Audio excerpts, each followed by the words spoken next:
يا رجاله، عاملين ايه؟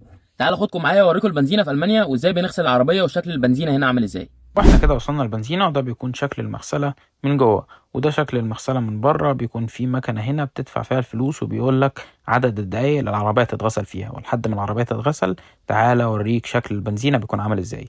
اول حاجة بيكون في هنا شتاوب زوجة. الشتاوب زوجة دي هي مكنسة كهرباء، بتحط فيها هنا 50 سنت او ايرو او 2 ايرو على حسب الوقت اللي انت عايز تستعمله بيها، وبتشفط كل التراب اللي في العربية. وبعد كده في مغسلة هنا تانية تقدر تغسل بيها بنفسك، بتكون ده عبارة عن مية وصابون. وهنا البنزينة زي ما انتم شايفين ما فيهاش اي عامل شغال، انت بتعمل كل حاجة بنفسك. بتغسل، بتعبي بنزين، بتمسح العربية، بتعمل كل حاجة حرفيا بنفسك. وكده العربية كانت اتغسلت الشباب وخلصت كل حاجة، وقال لي هنا في المكنة ان العربية خلصت.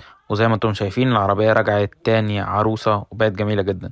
لو مهتم بأي حاجة لها علاقة بألمانيا ما تنساش تعمل لي لايك وفولو عشان اللي جاي جامد. كان معكم محمد أبو عيسى، أشوفكم في فيديو جديد. وإم إيه